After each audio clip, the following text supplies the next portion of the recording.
Assalomu alaykum aziz obunachilar. Biz Farg'onadagi yangi Marg'ilondamiz.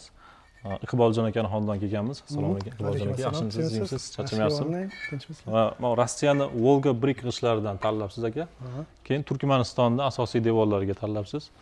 Xo'p, nima sababdan bu g'ishlar tanlandi aka? Qanday idea kelib qoldi? Endi hozir ko'pchilik tramintin qilyapti, boshqa qilyapti. Bu hali Veshniy ligiga Samarqandda ko'proq ko'rganman. Keyin Instagramda chiqoldi. Mana shu ochiqroq ekan. Bu o'zi bir etajlimi, o'zi ikki etajlimi? Yo'q.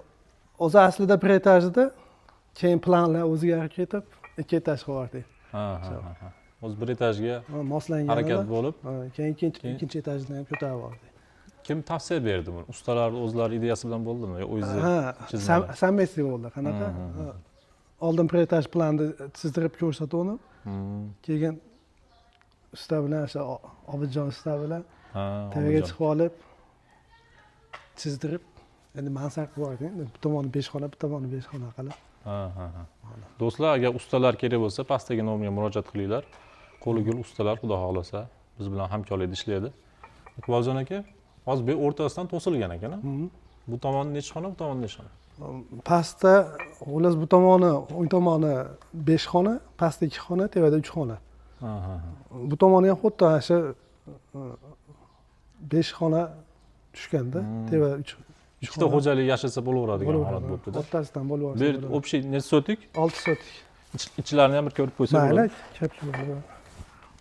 Hop, 6 sotik joyiga qurchaqdek qilib uy tushgan ekan, ko'rsatmasin. Bu tomoni endi zal. O'ng tomoni zal. Zal. Nari tomonda spalniy qilingan, yoki sanuzel. Sanuzel bu yeri. Bu yer spalni ham ancha katta ekan. Katta narsa tushgan. Bu orqasida ham joy tashalgan ekanda. Orqaga 3 metr joy tashlaganmiz. Bemalol letniy kuxnya qilsa bo'laverar ekan. Mangal, tandir, biz milliycha letniy kuxnyaga moslashgan ekan.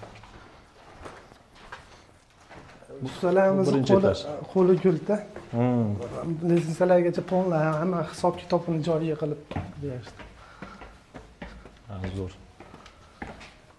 Noldan o'zlari ko'taribdi-da, tomigacha. Tomda ham ishlayapti. Ustumsiz qilishda, listovkasiz polni hamma yoqda yopib berishdi. Bu yer mansard ekan, ikkinchi etaj. Umuman ustun yo'q ekan. Shu devorlarga mindirib yog'och strapilalardan karkas qilingan ekan. Bu mansardga Iqbol aka, men yerga endi utupleniya bo'ladimi? Ha, bazalt qilib, haligi o'zini utupleniya qilinsa, keyin hali issiq sovuqda o'sha turadi. Yozda salqin, qishda issiq bo'ladi.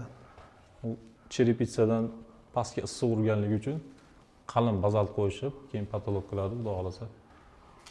Ancha energiya tejamkor uy bo'lar ekan. Xo'p, buni fasadlari endi bo'ladi ikkinchi etaji. Fasadlarni men endi mayda balkoncha qilganmiz. Bular endi shiprit. Bu nomi nima deydi?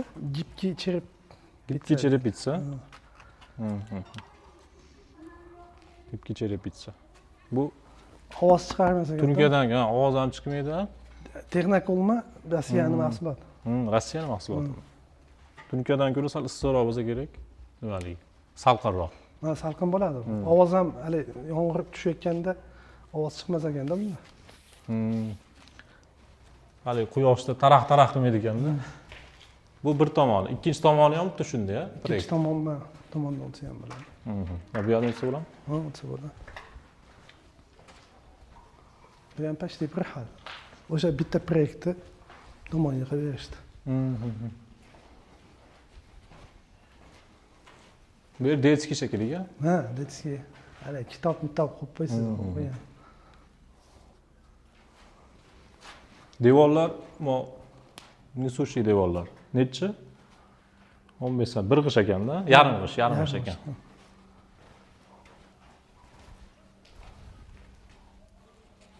Bu yer qanaqa xona bo'ladi? Bitta spalniy bo'ladi-da. Mana katta hol bo'ladi. Ha, hol bo'ladi. Kitob o'qib, televizor qo'yib.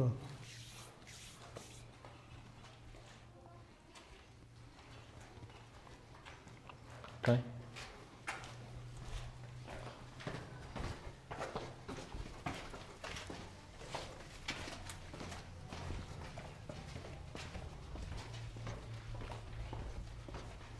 salqingina joy bo'ladi deb chiqib. Birinchida salqin ekancha.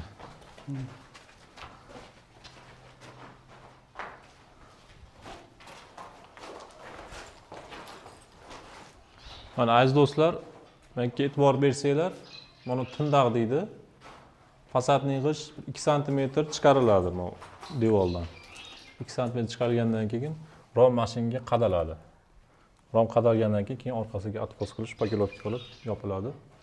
Shunda issiq sovuq tashqaridan kirishi izolyatsiya bo'ladi. Hop.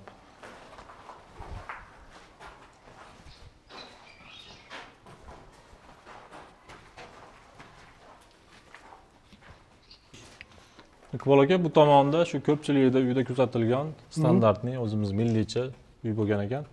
Buni qurishdan sabab nima? Mana общий bitta xonadan, bitta eshikdan kirib, hamma yog'i tom tayda. Alohida eshik emas har bir xonaga. Endi birinchidan bizda mana issiqlik qishni kunida eshikni ochadigan bo'lsangiz sovuq kalida qolib ketadi, o'sha ichkariga kirmaydi. Birinchi nimada mana shu issiqlikni saqlash uchun bitta joyga qilingan. O'zimda uzun solingan uylarda eshigi alohida bo'ladi, eshikni ochishingizga sovuq kiradi. Qishda sovuq ham kiradi, yozda konditsioner qilib qo'ygansiz, issiq ham bir zumda kirib oladi. O'sha sababdan endi saqlanadi-da. Kottej forma qilib qilindi. Yaxshi. Yaxshi kunlarga xizmat qilsin. Sog' bo'ling aka. Rahmat, tinch bo'linglar. Tinch bo'ling. Hop, sog' bo'ling aka. Aziz do'stlar, yana foydali videolar, qiziq videolar kerak bo'lsa, podpiska bosib qo'yinglar, like tugmasini bosishni unutmanglar. Kommentariyada izoh qoldiringlar. Hammamizga shunday fayzli xonadon nasib qilsin.